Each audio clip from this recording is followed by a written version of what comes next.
Hey, my name's Chris. I am one of the folks here at the Chaos Engine podcast. Welcome you to this episode of us interviewing the great Jared Logan. If you've never listened to us before, we primarily run Delta Green. We also have a little bit of one-off season of Traveler and Stars Without Number, as well as a couple episodes of Down Darker Trails and some Mothership that we run as well. So, we are friends at the table. We go for a style of just hanging out with your friends, joking at a table, and if that sounds like fun to you, check us out. We save the banter for the end of the episode, so you get the full chunk of what you're looking for, and then if you want to stick around and listen to us goof off and talk about dumb shit, then you can check it out at the end. So, all right. Before we get into this episode, like every episode, I'm going to thank the fine folks at Patreon for supporting us. They are Taylor, Drowrin, Miles, Randy, Yam, Thomas, Randy G, Laszlo, Hovo, Hovo, Jeremy, Ben, Garth, Nelson, Clorpdonk, Cody, Hygienic, Ty, Eldrick Owl, Saminos, Daddy of the Arcane Lore, and the esteemed Sir Mumbleton III. Thank you guys again for your continued support. We do appreciate you. And hope you guys enjoy this episode with Jared Logan. He was amazing to talk to. Just a heads up, this episode was recorded in December 2025, so it's a little dated. So some of the references here are out of whack there, but that's all I need to say. So enjoy. Hey everybody, Chris here, and I have a special guest with me. I have a comedian. I would say that would probably be the first calling here. A successful showrunner. He did the Stream of Blood. He and that crew have now joined the Glass Cannon podcast. I'm here with Jared Logan. Hi, what's up, How are you everybody? doing today, sir? Hi, I'm good, Chris. How are you? I'm good. I want to ask you a question off the bat here because I just came from a holiday party. I want to ask you a question off the bat. All right, I'm going to go first. Okay, you go White first. elephant gift parties. White now, elephant are you gift a parties. white? Are you white elephant pro or against? And if you're pro, are you for gag gifts or do you want semi-useful gifts? Because I feel like there's two parties there. Well, I don't want to offend anybody who believes differently than me. As Lord knows, I'm not the authority on anything, but I do not want to go to a white elephant gift party. I don't want to exchange funny gifts with people or serious gifts or any kind of gifts. I just want to spend time with my friends and hang out. I do not disagree with that. I feel like those things have a chance of getting awkward a lot of the time. People get really intense with them. Right. Just in general, honestly, I play games all the time, and I love games. When I go to a party, I just kind of want to party. I don't want to play a game. Yeah. Yeah. Catching up with people. I don't need rules involved and the people stealing stuff and the people being butthurt about things being stolen. I mean, but having to deal with all that. My wife and probably everybody I work with at the Glass Cannon would say, I'm being a fuddy-duddy. I'm being no fun. So I'm with you. Maybe I should just, I mean, I'll also say, if my wife was like, come on, we're going to a white elephant party, I'd be like, okay, I guess I'm going to one. Yeah. Yeah. Yeah, it's weird to because my family always did joke ones. So you get a Billy Bass, or right. I remember being 13 and getting a book on puberty and some little jingle bell ball sack hammock and being like, I don't know what this is and I'm really embarrassed by this, but it was funny to everybody. And then my wife's family is very much, they buy gifts that their other significant other will take.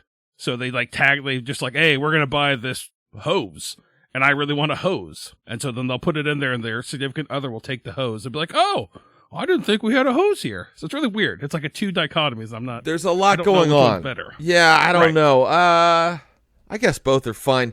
I went to last year, I'm remembering now, we got invited to this party that was kind of a white elephant, but it was 100 people in a room doing it. Okay. And there was a game to it other than the normal white elephant game. It wasn't just, you couldn't just you rolled dice and stuff. And everybody put a gift into the middle of the room. And the guy told us that the last gift to get picked is because it's a bad gift, and whoever's gift is the last, they get called a name. I forget what it was. It was like the dummy doofus or something like that. And they have to wear this bucket hat. And he held up this stupid hat. And I was like, oh, God, I hope I'm not the person whose gift gets picked last in front of all these strangers. And my gift was picked last. And he was like, you're the dummy doofus. And he put the stupid hat on my head. And I had to wear it the rest of the time. And let me tell you something. I didn't like that. I wouldn't think so. I don't like how that made me feel. Right, because like it's just by happenstance. It's not that you had a bad gift. It's just the luck of the draw. No, I mean, no. People were picking which ones to pick first. It was like literally my gift got drafted last, right? It got like... But did they know what it was ahead of time, or was it just like a package wrap? Great question. No, you can see what you're getting. Oh, gotcha. You can see what you're getting. Okay. And nobody wanted my gift. That does suck. That's got to hurt. So ours at least are wrapped, so you don't know what you're getting. But, yeah. But yeah, you had a question for me. What you got there? Where in the country do you live? I live just outside of Seattle, Washington. Oh, right. Okay, you mentioned this to me, actually. Yeah, if you know where Tacoma, Washington is, I'm like 15 minutes outside of that. So. Okay, and are the other guys or people that do the Chaos Engine, are they in that area, or? Yep. Okay, we are all, right on. IRL friends. We actually record in my basement where I'm sitting right now. We all sit around the same table and play, so... what you got? Years ago, I used to play a place in Seattle called the Comedy Underground all the time. Okay. I probably headlined the Comedy Underground in Seattle 6 or 7 times. And it used to be off of this square in downtown Seattle. And every time you'd go into Comedy Underground, there'd be all these guys just like with needles, like shooting up, like, like it was like true like heroin addicts, just like standing around. Yeah. Yeah, it can get that way. And I thought that was pretty fucking cool, man. You know? Like I'm playing the last time fucking punk club. Kinda, yeah. I think it was not this last time the Glass Cannon came to Seattle, but the year before that. I remember we parked right next to the venue, and we're walking past the alley, and there's just 3 dudes smoking crack. Hell I'm like, I can now check it off the list of I've seen people smoking crack in public. You feel cool when you're in that environment. You're like, I'm fucking Gigi Allen. What the hell, dude? I don't know if I'd want to be Gigi Allen. No, I wouldn't want to be Gigi Allen either. Actually, super bad pull on that name, but I'm just saying, like, you feel like you're punk rock when you're walking around that stuff. It's and it's God not bless as bad them. as everyone God makes bless it out to them. be. Smoke your crack. Smoke your crack. No one's stopping them, right? They're going to do it there elsewise. Hey, so. have you seen the news lately? I want to smoke crack, you know? Right? Yeah, no, absolutely. I don't stop you there, so. Yeah. Also, I was going to mention, if you see a spider behind me, let me know. What? I tried to kill a spider earlier today, and I didn't, it so escaped. I feel like I'm entering like I think I'm entering like an orca part of my life where there's going to be a spider trying to kill me because I tried to kill it. Yeah, but, you have a nemesis now. I do, yeah. I got 2 of its legs, though, so I think it's pretty much dead, but we'll see. Oh, Chris, I don't know. Chris. I can't do the put them in a thing, take them outside. That's just not, I don't have that willpower. My wife always does that. My wife always gets the spiders and puts them outside because I'm afraid of them and refuse to do anything myself. So if I see one, I go, Kara, and I call for my wife to help me. And then I'm puts usually it outside. pretty good. If I see them, like if we see each other, it's on. Otherwise, do your thing. If I can't see you, I can't stop you. So, but yeah. Yeah. I wanted to ask you what got you started with comedy. Like what got you really interested? Was there a certain comedian that you growing up you latched onto, or what aspect of that kind of culture? Are we the same age, or are we about the same age? I'm 41. Okay, so I'm only 4 years older than you. Okay, I'm 45. Cool. So I think you know that when we were growing up, there were a lot more stand-up comedians everywhere. I mean, TV was different, but like, you know, I used to watch, there was a Saturday night show you could watch. This is when I'm like 12, 13, 14, you know. There was a Saturday, there was a Sunday show for a while called Sunday Comics. MTV used to have a half hour of stand-up comedy that would play like at like 6:30 at night or like 7 or 7:30. I can't remember exactly, but it was definitely before I went to bed as like a 14-year-old. And so I was obsessed with all of that and loved all those old comics and my brother also, who's 2 years younger than me, he loved to watch that stuff with me too. And so that's basically it. And then I was always kind of media obsessed. I was one of those children that's like circling shows in the TV guide that they want to watch. I mean, my parents let me watch as much TV as I wanted. So I was like, and back then it was all sitcoms. So I was obsessed with sitcoms and being funny. I still remember getting cable. Like, oh my God, we have all these extra channels. Right. What is this? Yeah, absolutely. So anyway, I think a lot of it was just kind of the world I was raised in. That landscape, that media landscape had a lot of comedy. It had just tons and tons of comedy, and I had a very good time through my formative years watching it, and I think it really rotted my brain and unfortunately led me to a career in entertainment, which I wouldn't wish on my worst enemy. Entertainment is a cancer, and this sort of job should be avoided at all costs. Bobby, you got the right shows, right? You wrote a movie last year, didn't you, or 2 years ago? I did write a movie, and I wrote it like came out. I wrote it like in 2022, and it came out in 2024. Gotcha. Okay. Yeah. Is that how typically long stuff like that takes, or is it just I don't know. I think there's all kinds of situations, and I am not like a veteran screenwriter, but that was really, really fun. And that was me and two other guys. They had written an original a pass like years before, and then I did like 9 or 10 drafts of it. But nice. That's pretty cool. I really did. Yeah, Destroy All Neighbors. Yes. Yeah, my buddy worked for Netflix for a while, and he's like, oh man, the way to go is to you write a show, and then you sell it, you become an executive producer, and you get paid twice for it. I was like, it does sound like a smart move, but I don't know how to write a script for anything to save my life, so I don't know how to help you out there, but thanks for the heads up. Writing scripts is extremely hard. And, I don't think so. And that's all I'll say about that. It's just very hard. Yeah. What's your favorite comedy show that you've gone to?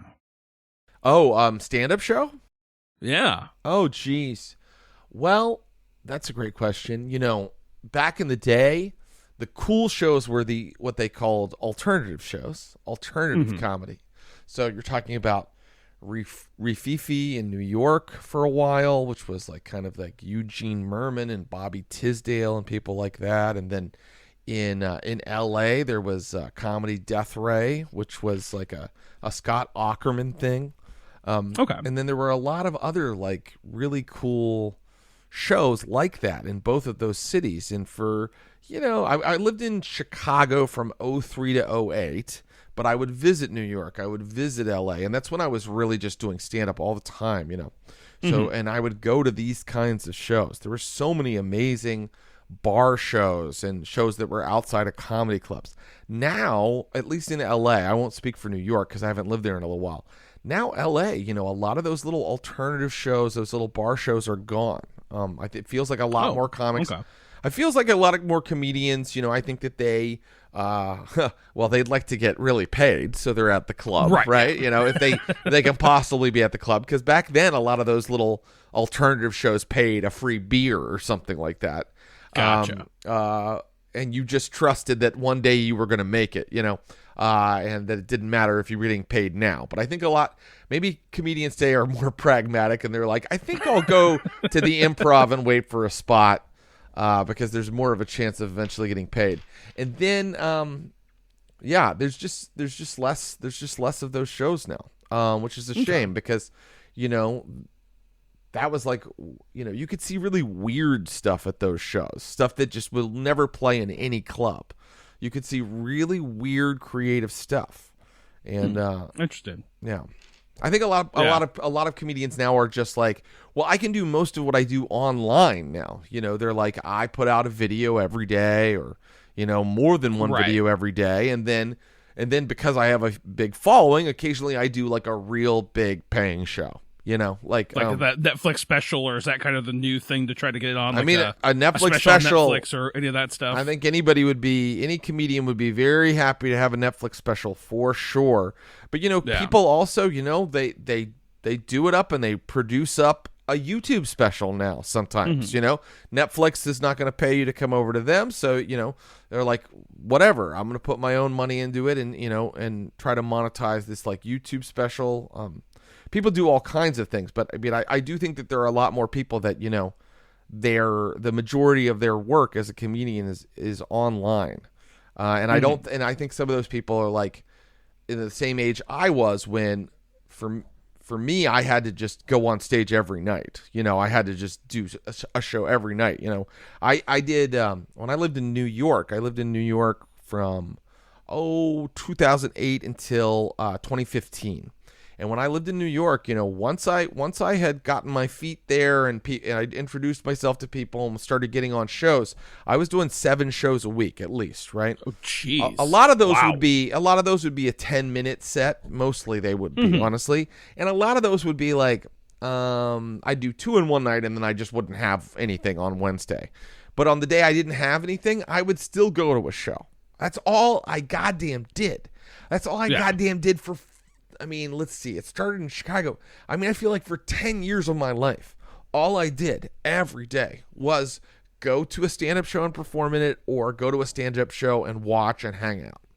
And do you still have that mentality of like, because I feel like if you've been in something that long, you're going to try to find things like to make a joke on, right? Like, do you still find yourself in that mentality of like, I could spin this, or I could work with like, this might work into a good joke or a good bit, or I can workshop something like this and keep going? Yeah, to like focus your brain. I know you still do one with your wife, right? You guys do Best Friends, yeah. The Better Half show. Better Half, sorry. No problem. Every Wednesday we do a show, and that's generally where I take up stuff I want to try out and stuff like that. Okay. And then I still go out and do a club occasionally, or I do a couple clubs around town occasionally. But our show, oh my god, can you imagine if it was called the Best Friend Show and it was hosted by a husband and wife? Like one of those Facebook statuses was like, my husband is my best friend. I mean, that's the way it should be, right? 10 years ago today, I met my best friend. Don't you love those posts? I do. I don't have social media, so I can't hit the like button fast enough on 10 years ago, I met my best friend. That's poetic at points. Haven't heard it before. Well, that's cool. Yeah, obviously, we're being similar age. I remember watching a lot of like Dave Attell, Insomniac, and that really got me into a lot of the comedy stuff there. And I thankfully got to see him, and it was him, Lewis Black, and Mitch Hedberg opened up for them. And that was the hardest I've ever laughed at a show, was Mitch Hedberg. That's an amazing lineup. Everybody out of the way. That's an amazing lineup. The night I got to see Mitch Hedberg, he fucking sucked. Yeah, I heard he came back on purpose. With he sucked. Stephen Lynch. Oh, yes. Okay, nice. Have you heard? That's what happened to me. Have you heard me tell his story? No, I haven't. I mean, it's not much of a story. It's just the time I went to see Mitch Hedberg. It was a tour with him and Stephen Lynch. Yeah, and they were. It was the last tour he did, I think. Right? It probably was. One might have been close to it. 06, something like that. Yeah. Anyway, they were trading off each night who would go first and who would go second. And the night I went, Stephen Lynch went first, and he crushed harder than anybody I'd ever seen, because it was a giant venue. I forget what giant theater it was in Chicago. And I hate Stephen Lynch. I think he's fucking terrible. And by the way, no one even remembers who he is anymore, because he was a flash in the pan. He was crap comic. He sucked. And the people around him everybody was loving it. And then Mitch Hedberg got up and started telling jokes. And they were like just shouting for Stephen Lynch to come back out. The audience were being a bunch of dicks. And then Mitch Hedberg, I think, got annoyed or mad or decided, fuck these people, and just stopped kind of really performing and just kind of walked around and walked off stage. I kid you not. One time he walked off stage for like 2 minutes and we're all like, what the fuck is happening? Like, it just sucked. It sucked because I wanted to see him be good. But famously, Mitch Hedberg, if you got the old DVD of his Comedy Central special, the DVD had what happened at the actual show, which is interesting. He bombed his Comedy Central special. People didn't laugh. It was like a disaster. Yeah. And then, I mean, give him credit or give whoever credit. They put that on the DVD as a special feature. They're like, this is like an uncut version. Yeah. That's him. And then I got to see Norm Macdonald play Oh, wow. It was like a fucking casino. Awesome. And it was one of the funniest things I've ever been to. I love, like, Norm Macdonald is probably like top 3 for me. I love him so much. Norm Macdonald is amazing, right? He's so incredibly funny. So you mentioned Lewis Black earlier, which Lewis Black, the time I saw Lewis Black, it was in Chicago. Navy Pier was having like comedians come and they were going to have Lewis Black. And it was like in the newspaper and it was all over the place. There were ads up. And then I went and it had said on the flyers, all ages show. And Lewis Black just is fucking filthy. Foul-mouthed. He's a foul-mouthed guy. That's a better way to put it. He's foul-mouthed. Yeah. He's not like talking about sex in a crude way. He's got a foul fucking mouth. He uses a lot of curse words. And it was so funny because there were some kids in the audience and they were like, they had the mic like kind of broadcasting out around Navy Pier kind of, so you could kind of hear him. So people like families walking around were him like hearing him going, "I'm gonna fuck her in the ass," like, talking like that. That was pretty wild. But that's awesome. Not as funny as what my good buddy Mike Bridenstine, he saw Norm Macdonald. And my good buddy Mike Bridenstine, he should tell you the story. You should get in touch with Mike Bridenstine. He's easy to find. He just wrote a book called The Perfect Amount of Wrong that's about stand-up comedy in Chicago. Anyway, he says he went to the Iowa Dome because there were SNL people coming. This is when he was pretty young. And like one was like, Daryl Hammond was one of them, right? And then someone else, I forget, and Norm Macdonald. And the Iowa Dome was like filled with families, like all here to see this. And Norm Macdonald, he says, like early in his set, just was like, when you're fucking a pig, like he was just like talking about fucking a pig, and people were like grabbing up their children and exiting. I probably have every detail of that wrong, but but that sounds like something Mike Bridenstine could tell you what it was. I will have to reach out to him. I think. Like, his roast of Bob Saget is by far the funniest thing to me. I don't know what I got to open for Bob Saget one time. Oh, wow. At Bonnaroo. The music festival Bonnaroo. I was one of the comedians that got picked for the comedy tent, and my show was me and Bob Saget. And then one night, John Stamos showed up. Fuck yeah, So it was like me, John Stamos, and Bob Saget. Do you know how happy that makes me as a child raised on Full House? Oh, absolutely. That I got to be on stage with Bob Saget and John Stamos. You got to see both of them in their element and the real versions of them. And one time I was on the radio with Dave Coulier. Oh, nice. Didn't care for him. There you go. Didn't care for him. Yeah. Either did Alanis Morissette, right? So. That's apocryphal. We probably should, I'm trying. What got you into tabletop gaming? Did you play from like a young age, or what really sparked your interest in that? I think that there's just kind of a general nerdery, right? And I had that for sure. Mm-hmm. My dad raised me on Star Trek and horror movies. I think that early on I got into comics. I was into comics. Really, it was really my dad's influence. Anything sci-fi, anything fantasy, my dad was way into it, and he got me and my brother excited about it. I remember he took us to see Willow when I was 8 years old, and he took us after church. We used to have to go to night church because we were from a religious family, and he took us to see Willow when I was 8 years old and my brother was 6 at like 10 o'clock at night on a Sunday night before school the next morning. And that was fucking awesome. You know, like, love that movie. Like, he got us home at like midnight. I love Willow too, but specifically for the reason that, you know, it's something I remember going to do with my dad and my brother. So anyway, all that is to say, I think that when you have all these kind of nerderies kind of floating about, you sort of end up in playing a role-playing game at some point. And then for me, that I probably played like a session of Dungeons and Dragons here or there in the early 90s, late 80s, early 90s. But what I really latched onto immediately was the White Wolf games. Vampire, werewolf, mage, changeling. Those were, you know, my favorite games. And we played a lot of those. My friends and I played a lot of those games. But more than that, we sat around and talked about those games and made characters for those games, and then never played games with those characters. But we did run some actual games with those books, and you know, so I'm someone who is, you know, I like to write, and I like to do artistic shit and write stand up and perform it. So I you know, I think if you're like a theater nerd performer type like I was, you like role-playing games.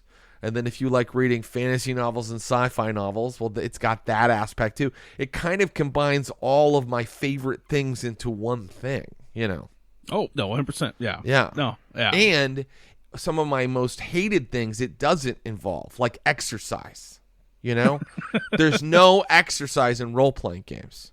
Well, I defy anybody to try to put it in. Rolling. What's that?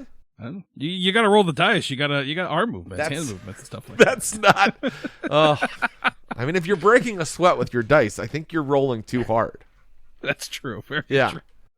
No, it's I played Vampire the Requiem once. I love Vampire the Requiem. I like all the versions of Vampire. I like the current 5th edition.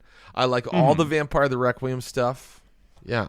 Yeah, it was cool. It was I remember, like, it was probably the first time I ever played something that was not D&D, so, you know, similar to you, and I made this character, I got introduced to this game, we had, like, one session, and then a couple of the players were upset that I joined because they kicked someone else out of the group, and then the party completely fell apart. Well, let's cool, all right. Let's talk about this for a second. Every single time I go on the internet, like a Reddit or somewhere, to see what people are saying about role-playing games, 99.99999% of the posts are like, my friend won't show up and this other guy's being a jerk. How do I keep my group together when everybody is not respecting me? And I'm like, none of these are role-playing game problems. They don't belong in the role-playing game subreddit. They belong in the give me therapy subreddit or the human relationship subreddit. Right. So you can figure all that out. And people are always like, what do I do? These guys, they don't take my story hooks. I'm like, play with someone else. Don't play. I don't know. Right? Yeah. I can't solve your interpersonal conflict. No, yeah. That said, I've built a lot of that. I'm being very fucking flippant right now, but that said, I have got in fights with my friend over role-playing games where we were mad at each other for like a week and a half or two. Yeah. Okay. And I'm ashamed to say, Chris, that has happened more than once in my life with different friends. So, I mean, it happens.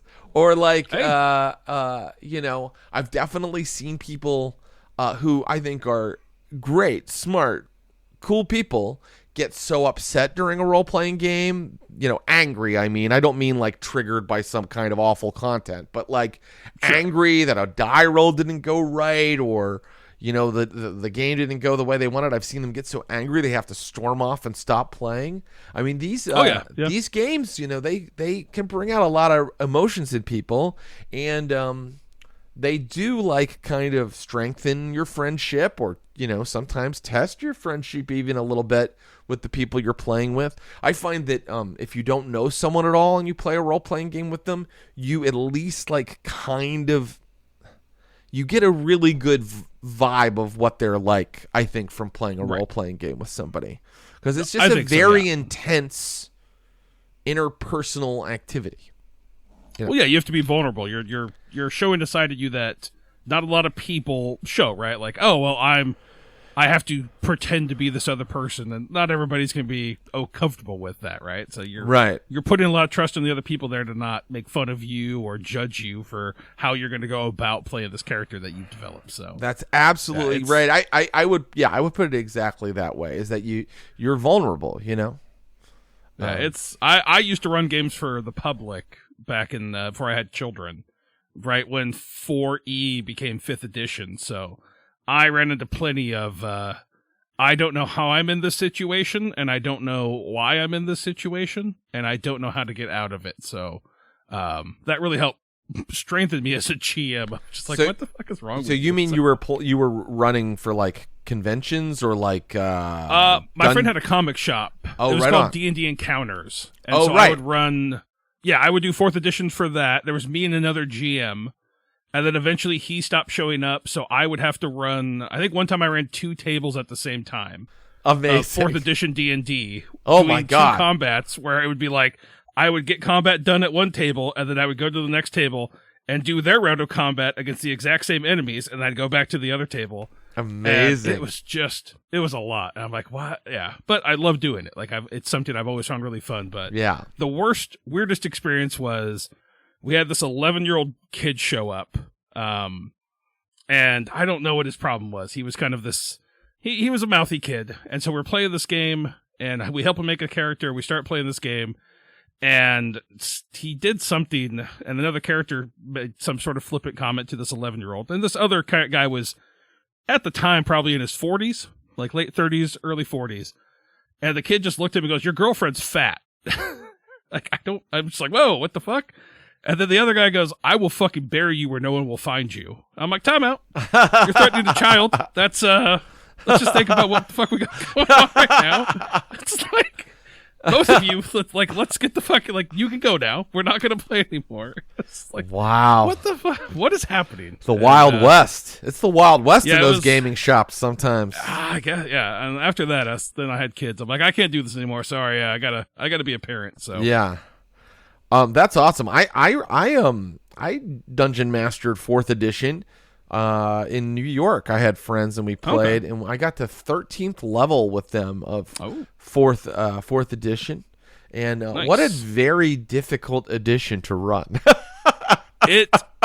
No, thank you, because it was so annoying. It was all about the combat. Minis. It was all combat. Oh my God, yeah. It was all minis and maps, and I was like too poor to like have like a giant like Norse foundry setup or whatever. So I was constantly drawing on dry erase maps and and then you had like the little paper tokens that they'd give you. Yeah. But then people would be like, "Well, I want a full mini." I'm like, "Well, go buy a pewter one," because we didn't have plastic minis at that time. Everything was pewter, and they were like $6-7 a piece. Kind of yeah, thing, so. I wasted so much money on like I think they had like a box where you could get a D&D monster in it. You know, a mini for your table. Yeah, I mean, like the blind boxes. What true assholes to be like, "Hey, we're not just gonna like sell a box with like a bunch of the main monsters in the monster manual. No, we're gonna sell blind boxes." Right, yeah. Where you get like 3, and we're gonna charge you $15 because fuck you." No, 100%. How dare they? Yeah. But we did have fun with it. Yeah. But it was one of those homebrew campaigns that, like, you know, it didn't end, and it's like it's never going to end. What was I doing? I was just like coming up with new storylines every week and adding them to where people were like, "We don't really know where to go now. You've given us 100 things." It took me a long time to deprogram my brain for running 4th edition because, you know, I was so used to every combat taking 19 fucking hours. Yeah. So I would just be like, "All right, your turn's this. All right, cool. You do this amount of damage. All right, you're up, go. Like, I want to get through this combat because it's going to take so long." I still think 5e combat takes too long. It can. But then I get like a game like Shadow Dark. Or I get like Blades in the Dark, and I'm still in that mode of like, all right, cool, here's the setting, here's your thing, cool, okay, cool, you do that, and I don't explain enough stuff, and so it's really taken a lot of me to be like, no, I need to slow down. We need to set the scene better. And I feel like I've gotten better at it, but 4E, it took me such a long time to break out of that go, go, go, go, go. Everything has to be based around this combat stuff. So Yeah. I run Pathfinder, so I get it. It's like it's just, and I like that challenge that Pathfinder gives you, and I like a game about combat. Sometimes, although Pathfinder's not totally about combat, but it's a lot about combat. But I really, but I think that of the things I do as a GM, the thing I'm probably the least good at is combat. Yeah. I think that every GM would say that. Yeah. I don't know. And I think that those OSR systems like Shadow Dark, the fact that it's like old school where combat is like 3 or 4 rolls, Right. Yeah. That's way, way more exciting in some ways. Right. Yeah.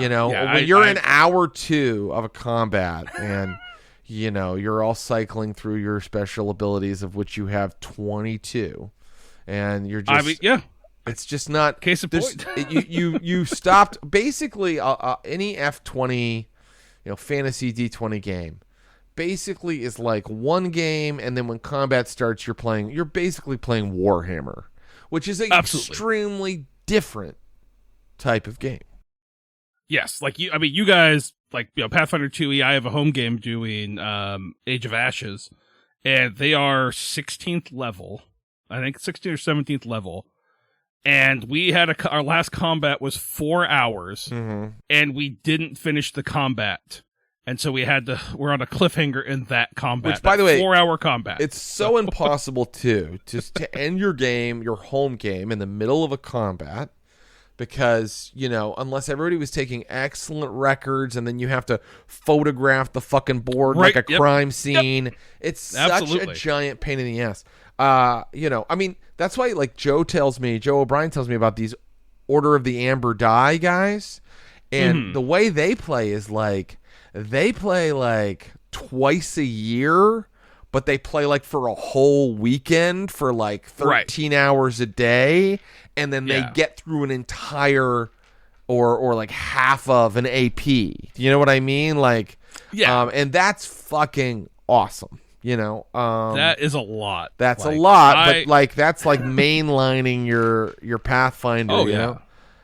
Yeah. We did a weekend game one time for one of my birthdays. My friends and I created the Dieselverse, which is combining all of the Vin Diesel movies into one universe. Yes. And so we played in that world. And we played we made a So the story. Fast and the Furious cars got transported to Riddick's world, or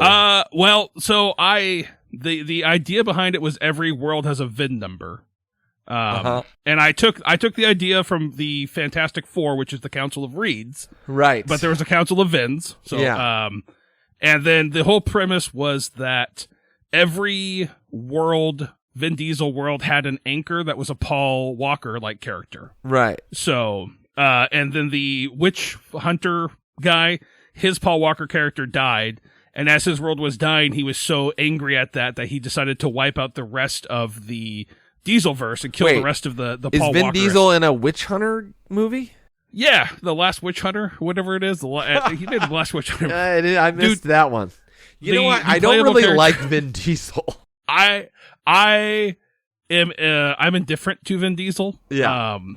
But all of his characters make great role-playing game characters. Right, yeah, and that's the thing. So, we used Powered by the Apocalypse as our baseline because everyone was so drunk and stoned that I needed a system that was easy. You roll 2 dice, you tell me what you roll, I'll interpret the rest. Right. But yeah, we had, the main characters were Dominic Toretto.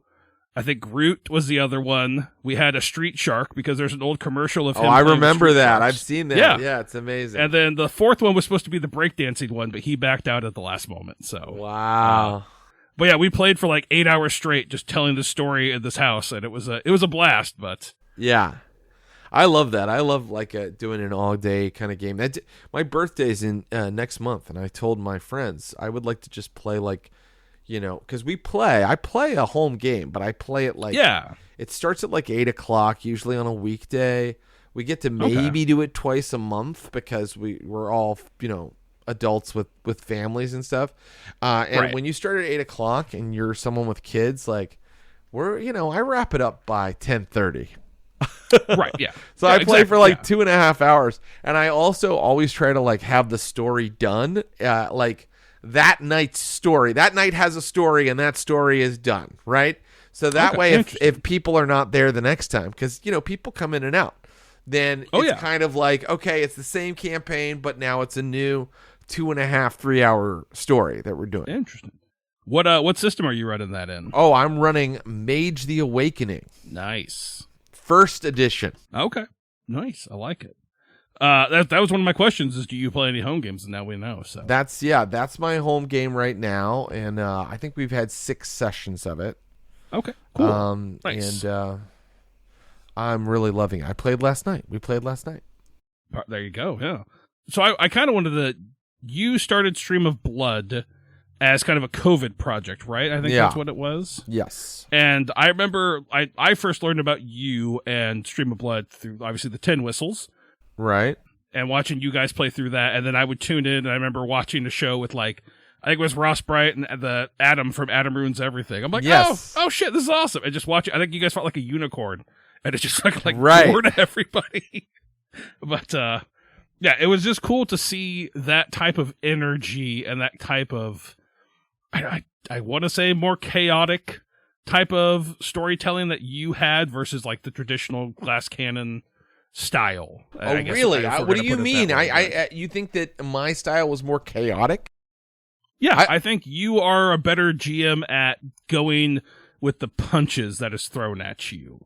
And I think that a lot of that's really evident to me watching you do, but the Blades in the Dark game that you guys put on. Right. Tin Whistles or Haunted City, yeah? Haunted City, right. Because Haunted City is by far, that's my favorite mainline GCP thing, I guess we'll say. Like, you, Ross Bryant, Josephine, Abu killed it. Like, it was amazing, but I think watching you just kind of go with the flow with those guys and also kind of put up a fight when they tried to do something crazy. Yeah. Or, but you also kept it within the reins of everything going on. And I think it's a testament to the fact that, John Harper taught, like, this is how the game should be run. Like, that's a huge fucking compliment to you guys. Oh, man. I mean, I love John. Like, John is like, I think he's just awesome and so smart. And I think Blades in the Dark is the best game in 20 years, easily. Yeah, but it's just watching you kind of go through that. I think I seeing how you handle all of that. It felt much more. I don't want to say punk rock because that sounds kind of cliche, but it felt more raw and just kind of going by the seat of your pants. Versus some of the GCP stuff, I know with the Get in the Trunk. Like, it's a great show. You're doing great the new season. I love it. But I also know that he kind of has a co-GM that kind of helps him along the way. And I know you had a co-GM doing the OSE stuff at the time. But I don't know. I just think it's there's a different vibe it feels like when you're running stuff versus them. So well, I appreciate it. I think that I love Joe and Troy as GMs. And I think they do so many incredible things, absolutely. Now I'm on an adventure path, for Pathfinder, and that's always going to give a very different experience. I mean, Pathfinder in general, I'm a lot harder on people in terms of what they're allowed to do in my game when I'm playing Pathfinder, because Pathfinder very clearly tells you, like, right. you can do this, you can't do this, and I do try to stretch it for players like Paula, but I think that's why the Glass Cannon recently decided, hey, I think we're kind of done with Pathfinder for now. I think that they were like, I think Troy finally was like, I kind of want to stretch more creatively, and I think that's awesome. And then, Joe homebrewed the new season of Get in the Trunk, I mean, like, absolutely. I just think it's so fantastic that, I mean, the best thing about getting to play a lot of games, if you really love it, is that you can try all different types of things and challenge yourself and grow as a game master. And that's why, after I'd done Haunted City for a while and they came to me and they said, what do you want to do next? I was like, I want to do a Pathfinder adventure path, because I know I can do a Haunted City type, a Powered by the Apocalypse type game, something like that. But it'll be harder for me, and it'll it'll work out my brain more to try to do a really rules heavy Pathfinder thing. And I love absolutely. Pathfinder. I love it now. Like I really am obsessed, and I read the adventure paths and especially the old ones. Actually, I like to look back to the old ones. The Mummy's Mask. I'm like, what is this?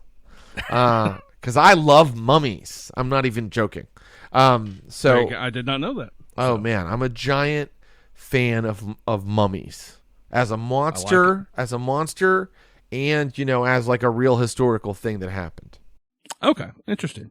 Yeah, nice. Yeah, I think it's funny for me. Like, it felt almost kind of full circle-ish going from 4th edition, and then knowing that Pathfinder was kind of caused by that 4th edition game, right? Like, a lot of it was like, wait, there's still a fan base for 3.5.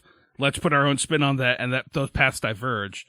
And to see them come to 2nd edition and borrow pretty heavily from some aspects of 4th edition was kind of interesting to me. Where I'm like, yeah, like your whatever you basically have daily powers or encounter powers now, where you can rest and get your points back.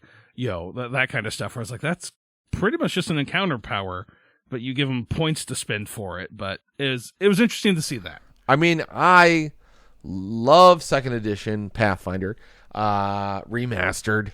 I did play a bit of 1st edition Pathfinder, which I also enjoyed because 3.5 was great. But I really do love the action thing. I think that that's so brilliant. Absolutely. And I think it fixes so many of the issues with these games. I mean, one of the designers of 5e, I think it was Perkins, whoever they let go. Like Merles? Maybe it was Merles. Mike Merles? Well, yeah. Do you remember who it was who was like, what even is a bonus action? Like, I don't remember who that was. I know Chris Perkins wrote a lot of the Adventure Pass. I had a hand in that. So. Yeah. Anyway. Now they're both with Darrington Press or whatever. But yeah. Right. Anyway, all I want to say is I just think that 2nd edition Pathfinder, the whole like 3 actions thing and figuring out how to use those efficiently and to advantage, it's brilliant. It is brilliant. Yeah. And the adventure paths are really beautiful and like works of art that people clearly put a ton of thought and love into. And I think that's really awesome, So shout out to my buddy Eric Mona. He's a good dude. Yeah. So and I had random drinks there with him one night in Wolfgang Bauer. It was like a super weird meet up. So yeah. But yeah, I really I think the adventure paths are really well written and designed for the most part. Especially, like, I tried to run a 5e campaign. The first one they put out, like, was Horde of the Dragon Queen. And it completely killed my desire to ever play 5e again. It was so poorly done. Yeah. To come to, like, Pathfinder 2e, where I'm like, oh, no, at least everything makes sense for the most part here. So I appreciate that. And I have enough room to futz where I want to, so. Yeah, I mean, So I ran 5e for like 2.5 years, and I homebrewed all of it. And I think the only advantage with 5e is that I think it's a bit easier to homebrew than other games because, it has so much support. So getting maps and all the things that you need, it's fairly easy to get, extra classes and, all the extra things that you need to kind of homebrew. But other than that, like, I don't look, it's not that I don't like the game. I think the game is fine. I think it's a good game, but it's like, I think it's good interest. I think the books and campaigns for 5e, I'm not a huge fan. I think it's weird. Shit. And I can't say this. decision. I shouldn't say this. That's not true. There's a lot of them that I like.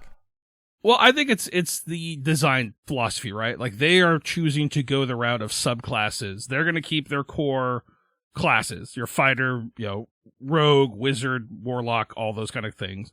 And they just make new subclasses to go along with those. Versus Pathfinder 2e, we're like, no, dog, we're throwing fucking class after class at you. That's what we're, you want this? Cool, we got this. And so I think that kind of hampered 5e, where I think they've had, one new class introduced in the entire, like, official class, which is, like, the Artificer. Yeah. In the entire span of 5e. So I think that's tough, because I think people want more options in that sense of they just don't want another subclass. They want that meat and potatoes of a whole new thing. I can understand. I mean, that Pathfinder 2E's done.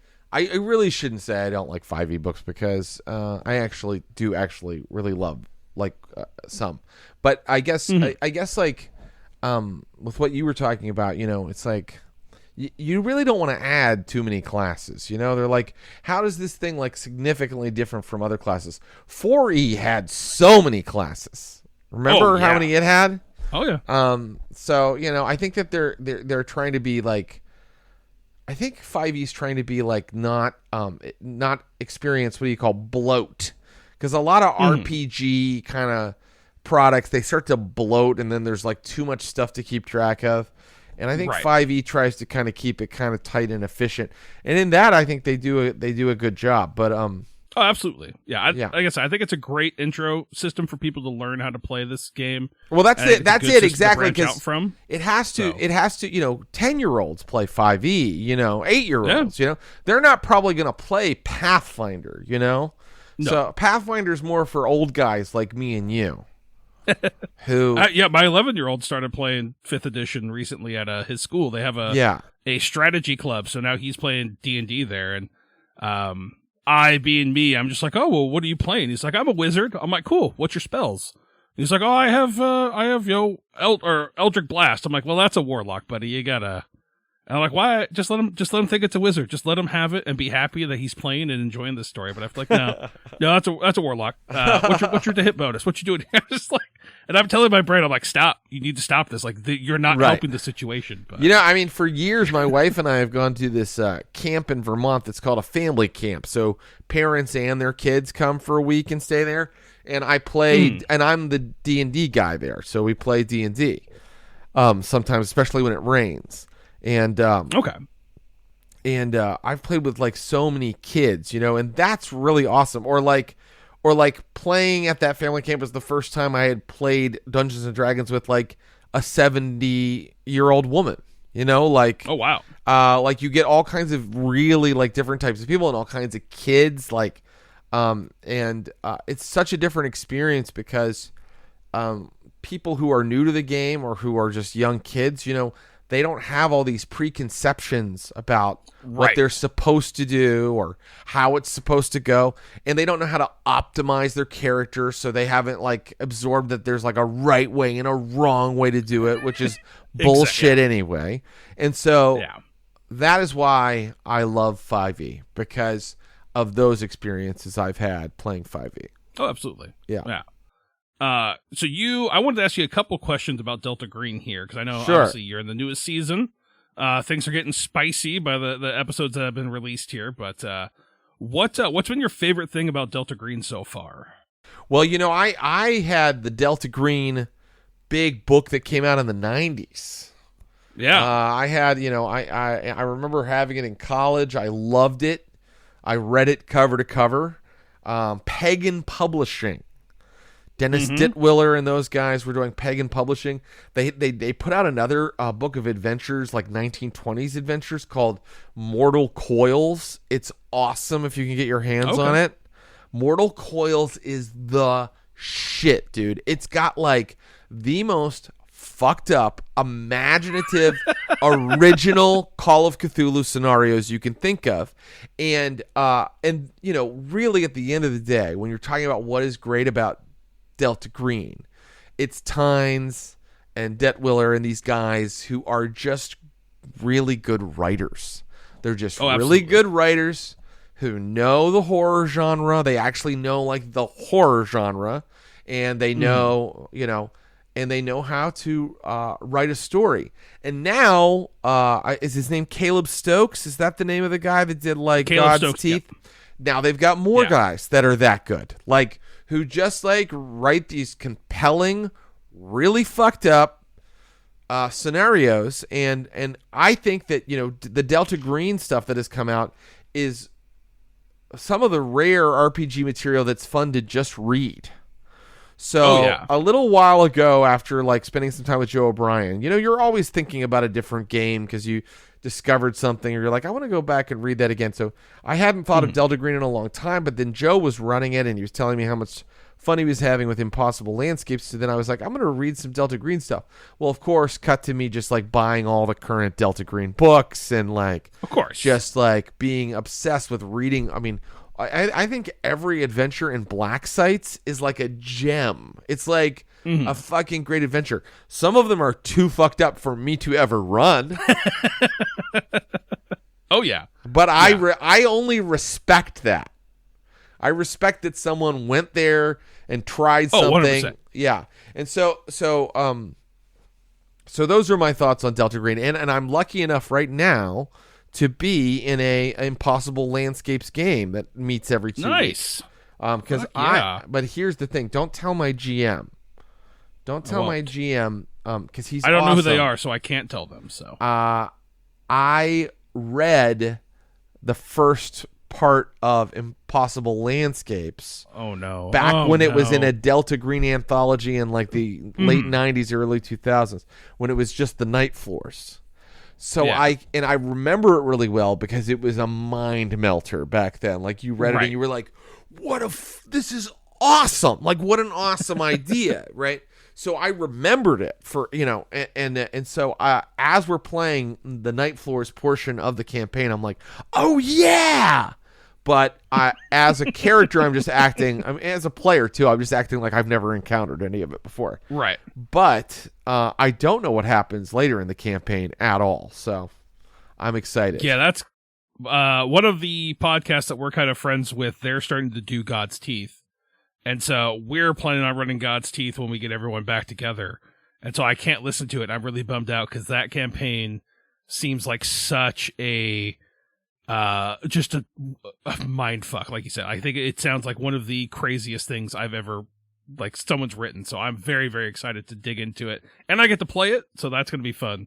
I've only read the first chapter of God's Teeth as well. I was like, yeah. But I will say, yeah. I mean, like mind-blowingly, well written and what an idea. And yeah, definitely a mind melter. I don't know if I would ever run it, and I don't know if I would recommend it to anybody. But but I do like, I mean, one thing about me is the truth is I really do like to watch disturbing movies. I'm not just talking about horror movies, but like things that are like honestly disturbing or troubling, I like to watch sometimes. I mean, fictional guys. I'm not watching beheadings online. But like, films like, and I like stories that are depressing sometimes, I like a good, 100%. A good depressing novel or a depressing movie. I'm a dark ending, a bad ending. I'm totally into that. So of course I like Delta Green because it's kind of written in that tone, Right. Has there been any aspects of Delta Green that have been the hardest for you to kind of deal with or bite into? Like anything that's pushed the limits for you, whether it's the story that you guys have been kind of going into or just, yeah. No, it's a great question. So Delta Green is like so well written that it has this like very, very clear tone. And I mean, across different writers, there's just this very clear tone, this sort of like bleak, like it's not going to work out, like the universe is against us. I mean, it's perfectly Lovecraftian, but very modern, it's almost like a little Thomas Ligotti, the Delta Green fucking vibe. So that's a tone, right? But the thing is, in role-playing games, tone is the hardest thing to get across. Tone is very hard to do in a role-playing game. It's hard for the GM to do it, and it's definitely hard for players to like go, oh, got it, and like fit in with a tone. Some people are good at it, like Ross Bryant, who has like a encyclopedia of kind of genre tropes in his brain, and he's able to blend them up, and then suddenly he's like, okay, I'm in this kind of story, got it. But, I mean, like for a lot of people, myself included as a player and a GM, it's just very hard to get people like to kind of plug into a specific tone. And I think that's the hardest thing about Delta Green, because it's also a very dark tone. So on some level, you're asking people to go to maybe an uncomfortable place, I did not... I did not feel ever uncomfortable. Of course, we had all the safety discussions, but I never felt at all uncomfortable in the new Delta Green season. But I'll tell you something that happened to me, which was I was getting so into Delta Green and playing Delta Green with Joe that when we were going to go do our convention in Las Vegas, I was like, I'm going to run Delta Green, you know. And then he was running a scenario that takes place in Afghanistan with soldiers in Afghanistan. And I was like, I'll write a sequel to your scenario and then people can play in both, right? Oh, interesting. So I wrote this whole scenario that takes place in the U.S. In like 10 years after these events happen in Afghanistan, right? So everybody's like now a veteran of the first adventure, right? And so my entire scenario is about veterans and it's about militiamen. It's like about the Boogaloo Boys and people like that, right? Yeah. And then two people sit down at my table and they tell me that they are veterans. Oh. That they served and they know absolutely everything about the armed forces, the rankings, how those work, how an officer would approach a task. You know, I mean, like they know, like, you know, because all of these things are codified in the Army. And I nearly shit myself, but I was like, "Oh my fucking God!" I would too. So that is my biggest fear. Like, I mean, my dumb ideas of what this life is like are I'm now faced with the real deal. So all I did was I go, "I'm so happy you're here, and I hope that you will help me do this." You know, like don't hesitate to interrupt me, because I could tell they were cool. Like, don't hesitate to interrupt me to throw in like some more detail. I would love that. And they did, and it was great. It was great. That's awesome. I guess I should, mainly me. There's another guy on the podcast, Jake. We are huge music nerds. And I know in the past you've mentioned during Haunted City listening to like black metal and stuff like that, which was very cool to hear as someone who enjoys black metal and death metal and other various forms of music. So I was wondering, what have you been listening to currently? Oh, anything good? That'd be black metal. It could be whatever you've been listening to. Well, I'm always interested. You're not gonna be happy, Chris, as a music fan. Let's hear it. Because the truth is, I'm not a music fan. It's the truth is, I really am not. Like, I know so many people who are so passionate about it and who know a lot about it and actually have taste, and I really have none. But I did go through a phase. You know what I do like to do is I like to investigate music, you know? Like I kind of like check it out, you know? And so I did go through a phase where I was doing a lot of black metal and I was doing a lot of prog as well, because I was listening to a really excellent podcast called Radical Research. Have you ever heard Radical I've never Research? Listened to it. It's about extreme or heavy music. And cool. The two guys that hosted, whose names of course escape me, are so knowledgeable, and so it's interesting to hear them have a conversation. So, and they will talk about like a different band or album each time that is like experimental or heavy or just extreme and wild in some way. So that's what got me into black metal for a little while. What have I been listening to lately? Well, I have two children, so K-pop Demon Hunters. Yep. I've been listening to Mr. Brightside by the Killers over and over and learning the words. Okay. And my wife has started hearing me sing it all the time, and now we kind of just are like, while we're making dinner for the kids, we're like, coming out of my cage and I'm doing just fine. I went through a and I'm still in it. Like, I went through a very heavy Beatles rotation where I read Shout, the Beatles and Their Generation, which is an amazing biography of the Beatles. It's just, what a great story. You know, like, he tells the story. And I think later someone asked that biographer to like do an official for like one of the guys. Maybe it was Paul McCartney. Let me see. What's the Philip Norman is the name of the writer of Shout. So I read that, and at the same time I just was like mainlining everything Beatles for a while and listening just to the Beatles. So but you can see what I'm doing here, which is like, I kind of like just like kind of like get into a type of music like I get into a game for a while and like to absorb all of its lore, and like learn things about it. Yeah. But my favorite album of all time is Majesty Shredding by Superchunk, 2010. Okay. There you go. Yeah, I will do that too, where if I find a genre that I've never really listened to, I feel like I have to start from the beginning of that genre and go listen to that. So like when I got really into black metal, I was like, oh, I got to go listen to, like Venom and Mayhem and Burzum. And then I'm like, whoa, this guy from Burzum's a piece of shit. I can't listen to that anymore. And I just kind of go through that whole progress until I get to the current iteration of whatever it is. So here's what's so interesting to me. It's a blessing and a curse.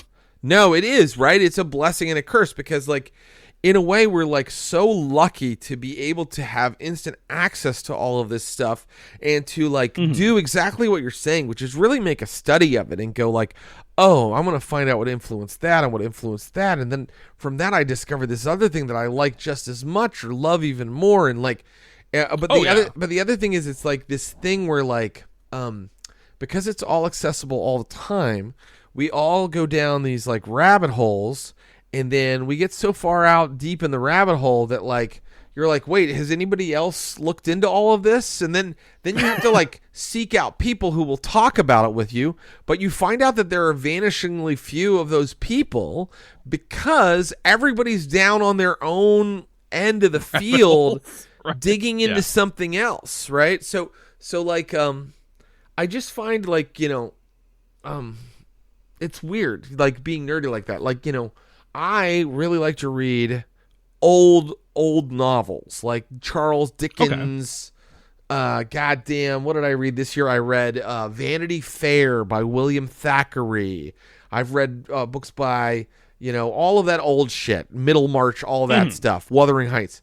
And it's like, who can I find to talk to me about this, Because I can tell you something. When I bring it up at a party, everybody walks away. They don't want to talk to me about this.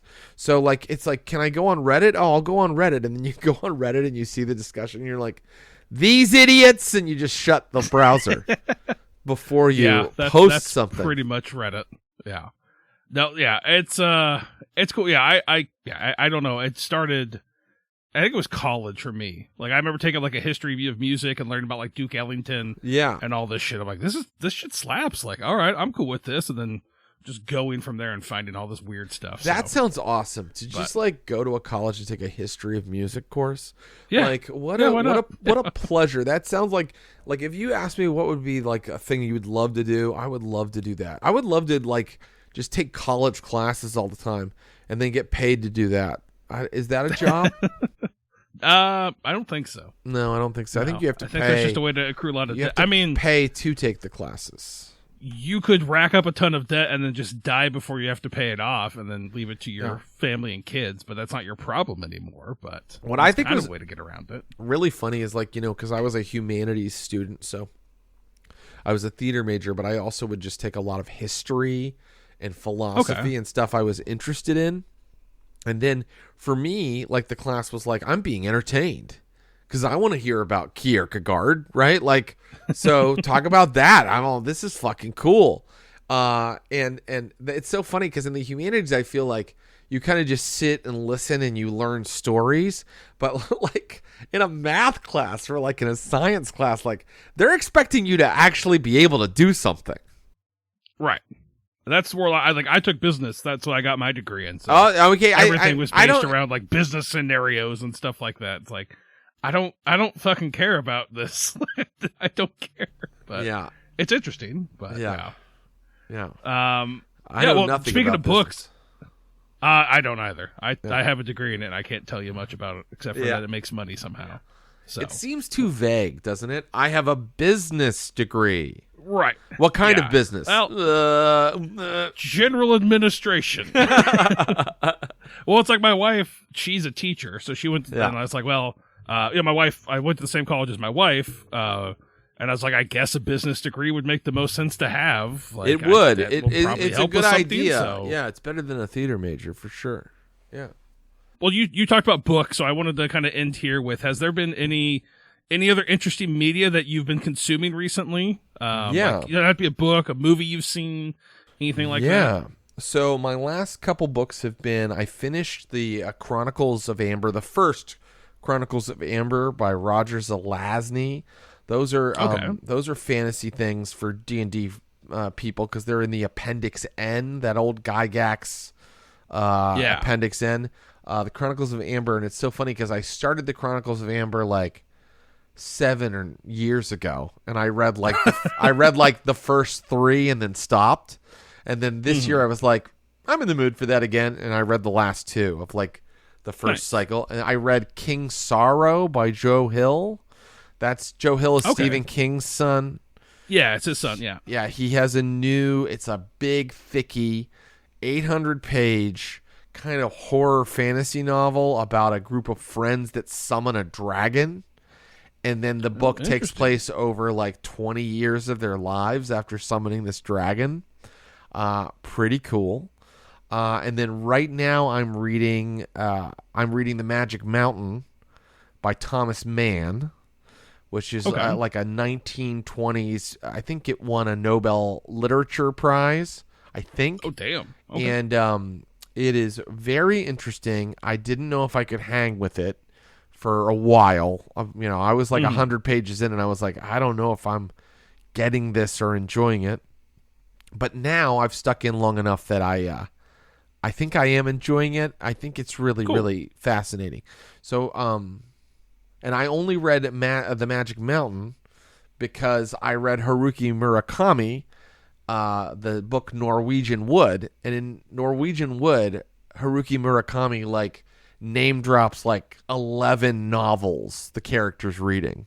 And one was The Magic Mountain. And I was like, I wanted to read some of the books the character in that book was reading. So, that's cool. That's the books I've been reading lately. And then for movies lately, I've been doing a nuclear Holocaust theme for all the movies I'm watching.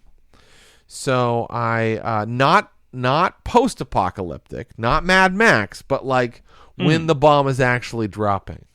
So I watched Threads. Have you ever heard of Threads? I have not. It is the most horrific movie you've ever seen. It is a BBC movie from like 1983 about what would happen if a nuclear bomb was dropped on a British city. And it is really, really horrific and disturbing and troubling. And then I watched The Day After, which was a American kind of version of the same story. What would happen if nuclear bombs were dropped? It follows like people in Kansas City. And that's really sad. That's like less horrific and more like incredibly sad. And then I watched Miracle Mile, which is from 1988, and it stars Anthony Edwards, who's Goose in Top Gun.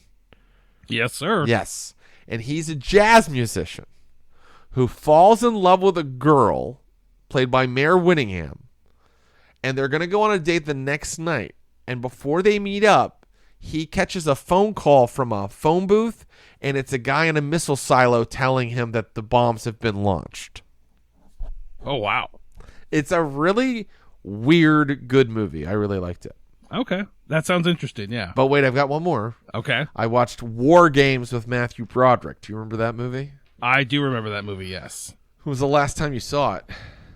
Oh, God, probably back in the early 90s. Yeah, me too, man. Rented on VHS. I was a kid. I watched it again. That movie rocks. That movie's great. Nice. It's really, really, really cool. And those were like, both that and Miracle Mile were at least slightly less bleak nuclear war movies. But yeah. Nice. There you go. Very cool. Do you do actual like physical reading the books, or do you do audiobooks, or both? I do. So I do. I can't. You should know how giddy I am that you're asking me these things. Literally, no one gives a shit. At least I care. I think it's interesting. I love that you that care. Stuff. So what I do is, I have a paper book. All right. That's my main book. Okay. Then I have a Kindle book always for when my wife is like, damn. you have to turn the light out, right? Yeah, because if I can't read my paper book in bed, then I need to read my Kindle book. And then in my car, I'm listening to a third audiobook. That's dedication. I appreciate that. Is this a good idea, trying to read 3 books at a time? Actually, I don't know if it works or not. I'm at 22 books. I'm at 22 books this year. Damn. Currently. A lot of which were like, just fun fantasy stuff, Sure. But but the Kindle book cannot be something that's like nonfiction or really heavy where I have to pay close attention to it, because of course I'm only reading it at like 11:50 at night after my wife has told me to go to bed. So it's got to be something. But you know what works really well at that hour when I'm like half in and out of sleep is Philip K. Dick novels.